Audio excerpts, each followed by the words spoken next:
Chapter 3 The Letters from No One. The escape of the Brazilian boa constrictor earned Harry his longest ever punishment. By the time he was allowed out of his cupboard again, the summer holidays had started, and Dudley had already broken his new cine camera, crashed his remote control aeroplane, and, first time on his racing bike, knocked down old Mrs. Fig as she crossed Privet Drive on her crutches. Harry was glad school was over, but there was no escaping Dudley's gang, who visited the house every single day. Piers, Dennis, Malcolm and Gordon were all big and stupid, but as Dudley was the biggest and stupidest of the lot, he was their leader.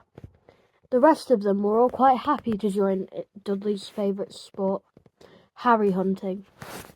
This was why Harry spent as much time as possible out of the house, wandering around and thinking about the end of the holidays, where he would see a tiny ray of hope. When September came, he would be going off to secondary school, and for the first time in his life, he wouldn't be with Dudley. Dudley had a place at Uncle Vernon's old school, Smeltings. Pierre Polkiss was going there too. Harry, on the other hand, was going to Stonewall High, the local comprehensive. Dudley thought this was very funny. They stuff people's heads down the toilet first day at Stonewall, he told Harry. Want to come upstairs and practice? No thanks, said Harry. The poor toilet's never had anything as horrible as your head down it. It might be sick. Then he ran, before Dudley could work out what he'd said. One day in July, Aunt Petunia took Dudley to London to buy his Smeltings uniform, leaving Harry at Mrs. Fig's. Mrs. Fig wasn't as bad as usual. Turned out she'd broken her leg from tripping over one of her cats, and she didn't seem quite as fond of them as before.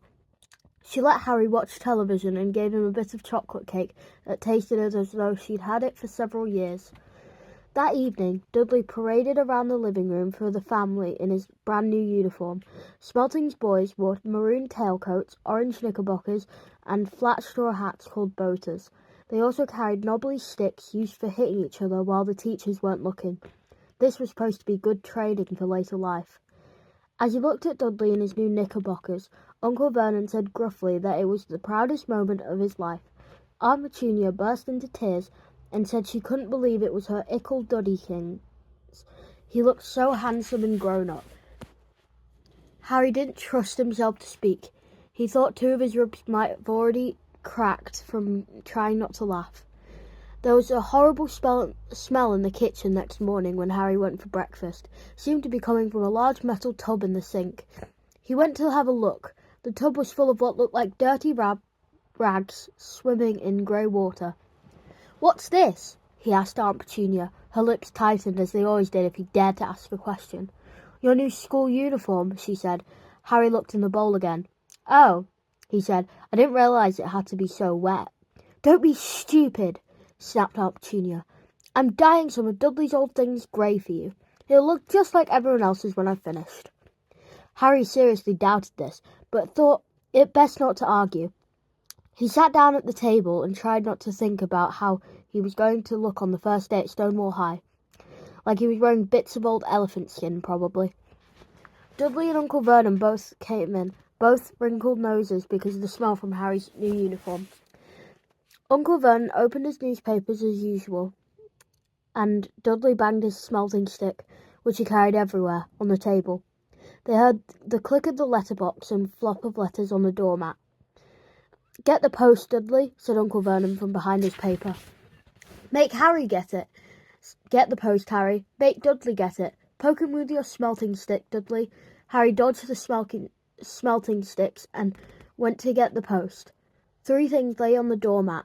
A postcard from Uncle Vernon's sister Marge, who was holidaying on the Isle of Wight, a brown envelope that looked like a bill, and a letter for Harry. Harry picked it up and stared at it, his heart twanging like a giant elastic band. No one ever, in his whole life, had ever written to him. Who would? He had no friends, no other relatives. He didn't belong to the library, so he'd never even got rude notes asking for books back. Yet here it was, a letter addressed so plainly there could be no mistake.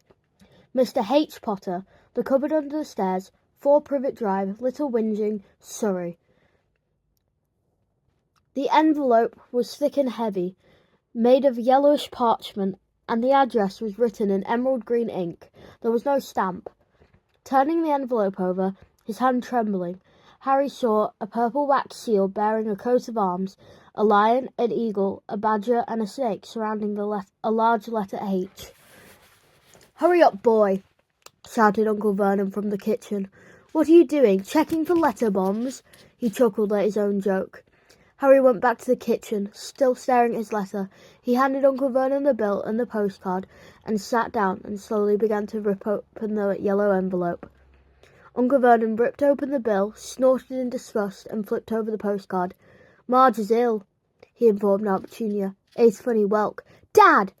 said Dudley suddenly. "Dad! Harry's got something!" Harry was on the point of unfolding his letter, which was written on the same heavy parchment as the envelope, when it was jerked sharply out of his hand by Uncle Vernon. "That's mine," said Harry, trying to snatch it back. "Who'd be writing to you?" sneered Uncle Vernon, shaking the letter open with one hand and glancing at it. His face went from red to green faster than a set of traffic lights, and it didn't stop there. Within seconds it was the greyish white of old porridge. "Petunia!" he gasped. Dudley tried to grab the letter to read it, but Uncle Vernon held it high out of his reach. Aunt Petunia took it curiously and read the first line. For a moment it looked as though she might faint. She clutched her throat and made a choking noise. "Vernon! Oh, my goodness, Vernon!" They stared at each other, seeming to have forgotten that Harry and Dudley were still in the room. Dudley wasn't used to being ignored. He gave his father a sharp tap on the head with his smelting stick. "I want to read that letter," he said loudly. "I want to read it," said Harry furiously, "as it's mine." "Get out, both of you," croaked Uncle Vernon, stuffing the letter back inside its envelope. Harry didn't move. "I want my letter," he shouted. "Let me see it," demanded Dudley. "Out!" roared Uncle Vernon, and he took both Harry and Dudley by the scruffs of their necks and threw them into the hall, slamming the kitchen door behind them. Harry and Dudley promptly had a furious but silent fight over who would listen at the keyhole. Dudley won. So Harry, his glasses dangling from one ear, lay flat on his stomach to listen at the crack between the door and the floor. "Vernon," said Aunt Petunia was saying in a quivering voice, "look at the address. How could they possibly know where he sleeps? You don't think they're watching the house?"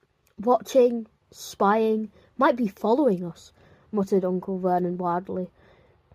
"But what should we do, Vernon? Should we write back? Tell them we don't want—" Harry could see Uncle Vernon's shiny black shoes pacing up and down the kitchen. "No," he said finally. "No, we'll ignore it. If they don't get an answer—" "Yes, that's best. We won't do anything." "But—" "I'm not having one in the house, Petunia. Didn't we swear that when we took him in, we'd stamp out that dangerous nonsense?" That evening, when he got back from work, Uncle Vernon did something he'd never done before. He visited Harry in his cupboard. "Where's my letter?" said Harry, the moment Uncle Vernon had squeezed through the door. "Who's writing to me?" "No one. It was addressed to you by mistake," said Uncle Vernon shortly. "I burned it." "It was not a mistake," said Harry angrily. "It had my cupboard on it." "Silence!" yelled Uncle Vernon, and a couple of spiders fell from the ceiling. He took a few deep breaths and then forced his face into a smile, which looked quite painful. Yes, Harry, about this cupboard. Your aunt and I have been thinking. You're really getting big for it. So we think it might be nice if you moved into Dudley's second bedroom." "Why?" "Don't ask questions," snapped his uncle. "Take this stuff upstairs now." The Dursleys' house had 4 bedrooms. One for Uncle Vernon and Aunt Petunia, one for visitors, usually Uncle Vernon's sister Marge, one where Dudley slept, and one where Dudley kept all the toys and things that wouldn't fit into his first bedroom. It only took Harry one trip upstairs to move everything he'd owned from the cupboard to his room. He sat down on the bed and stared around him. Nearly everything in here was broken. The month-old Cine camera was lying on top of a small working tank Dudley had once driven over the next-door's dog. In the corner was Dudley's first ever television set, which he'd put his foot through when his favourite programme had been cancelled. There was a large bird cage which one which had once held a parrot that Dudley had swapped at school for a real air rifle, which was up on a shelf with the end all bent because Dudley had sat on it. Other shelves were full of books. They were the only things in the room that looked like as though they had never been touched. From downstairs came the sound of Dudley bawling at his mother. "I don't want him in there. I need that room. Make him get out." Harry sighed and stretched out on the bed. Yesterday he'd have given anything to be up here. Today he'd rather be back in his cupboard with that letter than up here without it. Next morning at breakfast, everyone was rather quiet. Dudley was in shock. He'd screamed, whacked his father with his smelting stick, been sick on purpose, kicked his mother, and thrown his tortoise through the greenhouse roof, and he still didn't have his room back. Harry was thinking about this time yesterday, and bitterly wishing he'd opened the letter in the hall. Uncle Vernon and Aunt Petunia kept looking at each other darkly. When the post arrived, Uncle Vernon, who seemed to be trying to be nice to Harry, made Dudley go and get it. They heard him banging things with his smelting sticks all the way down the hall. Then he shouted, "There's another one! Mr. H. Potter, the smallest bedroom, 4 Privet Drive." With a strangled cry, Uncle Vernon leapt up from his seat and ran down the hall. Harry right behind him. Uncle Vernon had to wrestle Dudley to the ground to get the letter from him, which was difficult by the fact that Harry had grabbed Uncle Vernon round the neck from behind. After a minute of confused fighting, in which everyone got hit a lot by the smelting stick, Uncle Vernon straightened up, gasping for breath, with Harry's letter clutched in his hand. "Go to your cupboard, I mean your bedroom," he wheezed at Harry. "Dudley, go, just go." Harry walked round and round in his new room. Someone knew he had moved out of his cupboard, and they seemed to know he hadn't received his first letter. Surely that meant they'd try again. And this time he'd make sure they didn't fail. He had a plan. The repaired alarm clock rang at 6 o'clock next morning. Harry turned it off quickly and dressed silently. He mustn't wake the Dursleys. He stole downstairs without turning on any of the lights. He was going to wait for the postman on the corner of the Privet Drive and get the letters for number 4 first. His heart hammered as he crept across the dark hall towards the front door. Ah! Harry leapt into the air. He'd trodden on something big and squashy on the doormat. Something alive. The lights clicked on upstairs, and to his horror, Harry had realised that the big squashy something had been on his uncle's face. Uncle Vernon had been lying at the foot of the front door in a sleeping bag, clearly making sure that Harry didn't do exactly what he'd been trying to do. He shouted at Harry for about half an hour, then told him to go make a cup of tea. Harry shuffled miserably off into the kitchen, and by the time he got back, the post had arrived, right into Uncle Vernon's lap. Harry could see the 3 letters addressed in green ink. "I want," he began, but Uncle Vernon was tearing the letters into pieces before his eyes. Uncle Vernon didn't go to work that day. He stayed at home and nailed up the letterbox. "See," he explained to Aunt Petunia through a mouthful of nails. "If they can't deliver them, then they'll just give up." "I'm not sure that'll work, Vernon. All these people's minds work in strange ways, Petunia. They're not like you and me," said Uncle Vernon, trying to knock in a nail with a piece of fruit cake Aunt Petunia just brought him. On Friday, no fewer than 12 letters arrived for Harry. As they couldn't go through the letterbox, they had been pushed under the door, slotted through the sides, and a few even forced through the small window in the downstairs toilet. Uncle Vernon stayed at home again. After burning all the letters, he got out a hammer and nails and boarded up the cracks around the front and back doors so no one could go out. He hummed Tiptoe Through the Tulips as he worked, and jumped at small noises. On Saturday, things began to get out of hand. 24 letters to Harry found their way into the house, rolled up and hidden inside each of the 24 eggs that their very confused milkman had handed Aunt Petunia through the living room window. While Uncle Vernon made furious telephone calls to the post office and the dairy trying to find someone to complain to, Aunt Petunia shredded the letters in her food mixer. "Who on earth wants to talk to you this badly?" Dudley asked Harry in amazement.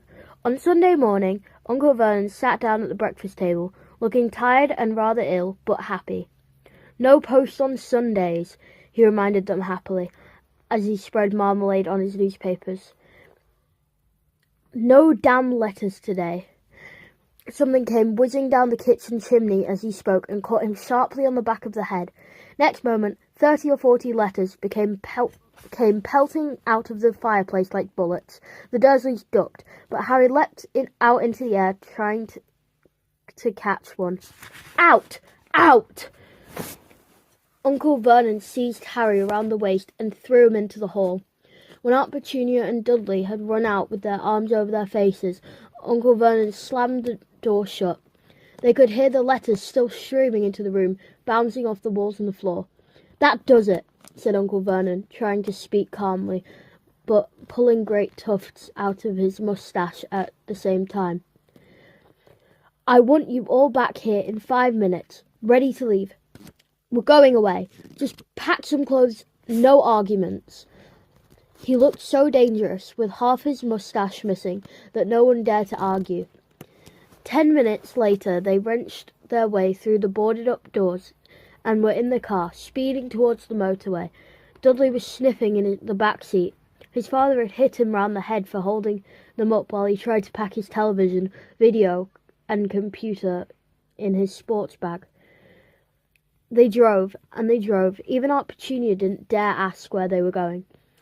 Every now and then, Uncle Vernon would take a sharp turning and drive in the opposite direction for a while. Shake 'em off, he would mutter whenever he did this. They didn't stop to eat or drink all day. By nightfall, Dudley was howling. He'd never had such a bad day in his life. He was hungry. He'd missed 5 television programs he'd wanted to see, and he'd never gone so long without blowing up an alien on his computer.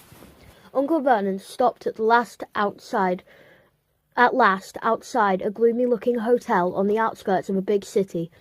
Dudley and Harry shared a room with twin beds and damp, musty sheets.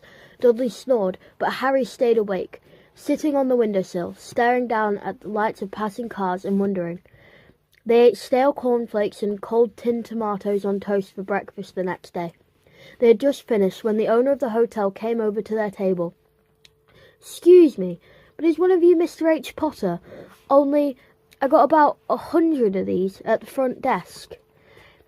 She held up a letter, and so only they could read the green ink address. "Mr. H. Potter, Room 17, Railview Hotel, Cokeworth."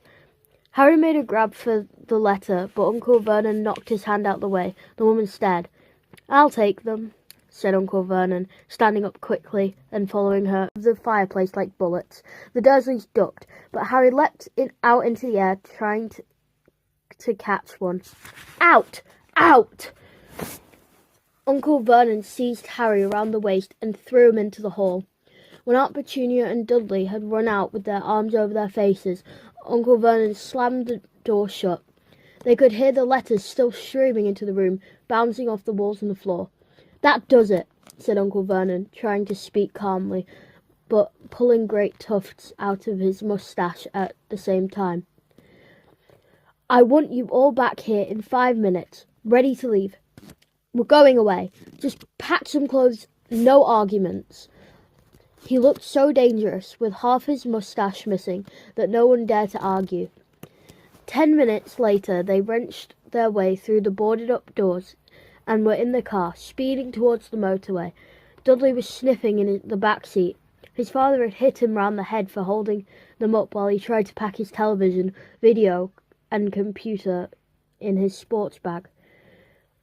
They drove, and they drove. Even Aunt Petunia didn't dare ask where they were going. Every now and then, Uncle Vernon would take a sharp turning and drive in the opposite direction for a while. Shake 'em off, he would mutter whenever he did this. They didn't stop to eat or drink all day. By nightfall, Dudley was howling. He'd never had such a bad day in his life. He was hungry. He'd missed 5 television programs he'd wanted to see, and he'd never gone so long without blowing up an alien on his computer.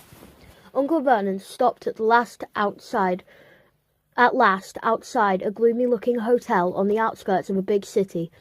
Dudley and Harry shared a room with twin beds and damp, musty sheets. Dudley snored, but Harry stayed awake, sitting on the windowsill, staring down at the lights of passing cars and wondering. They ate stale cornflakes and cold tinned tomatoes on toast for breakfast the next day. They had just finished when the owner of the hotel came over to their table. "Excuse me, but is one of you Mr. H. Potter? Only I got about 100 of these at the front desk." She held up a letter, and so only they could read the green ink address. Mr. H. Potter, Room 17, Railview Hotel, Cokeworth. Harry made a grab for the letter, but Uncle Vernon knocked his hand out the way. The woman stared. "I'll take them," said Uncle Vernon, standing up quickly and following her from the dining room. "Wouldn't it be better just to go home, dear?" Aunt Petunia suggested timidly hours later, but Uncle Vernon didn't seem to hear her. Exactly what he was looking for, none of them knew. He drove them into the middle of a forest, got out, looked around, shook his head, got back in the car, and off they went again. The same thing happened in the middle of a ploughed field, halfway across a suspension bridge, and at the top of a multi-storey car park. "Daddy's gone mad, hasn't he?" Dudley asked Aunt Petunia dully late that afternoon. Uncle Vernon had parked at the coast, locked them all inside the car, and disappeared. It started to rain. Great drops beat on the roof of the car. Dudley snivelled. "It's Monday," he told his mother. "The Great Humberto's on tonight. I want to stay somewhere with a television." Monday. This reminded Harry of something. If it was Monday, you could usually count on Dudley to know the days of the week because of the television. Then tomorrow was Tuesday. Was Harry's 11th birthday. Of course, his birthdays were never exactly fun. Last year, the Dursleys had given him a coat hanger and a pair of Uncle Vernon's old socks. Still, you weren't 11 every day. Uncle Vernon was back and he was smiling. He was also carrying a long, thin package and didn't answer Aunt Petunia when she asked what he'd bought. "Found the perfect place," he said. Come on, everyone out." It was very cold outside the car. Uncle Vernon was pointing at what looked like a large rock way out to sea. Perched on top of the rock was the most miserable little shack you could imagine. One thing was certain, there was no television in there. "Storm forecast for tonight," said Uncle Vernon gleefully, clapping his hands together. "And this gentleman's kindly agreed to lend us his boat." A toothless old man came ambling up to them, pointing with a rather wicked grin at an old rowing boat bobbing in the irony grey water below them. "I've already got us some rations," said Uncle Vernon, "so all aboard." It was freezing in the boat. Icy sea spray and rain crept down their necks, and chilly wind whipped their faces. After what seemed like hours, they reached the rock, where Uncle Vernon, slipping and sliding, led the way to the broken-down house. The inside was horrible. It smelled strongly of seaweed, the wind whistled through the gaps in the wooden walls, and the fireplace was damp and empty. There were only 2 rooms. Uncle Vernon's rations turned out to be a packet of crisps each and 4 bananas. He tried to start a fire, but the empty crisp packets just smoked and shriveled up. "Could do with some of those letters now, eh?" he said cheerfully. He was in a very good mood. Obviously, he thought nobody stood a chance of reaching them here in the storm to deliver post. Harry privately agreed, though the thought didn't cheer him up at all.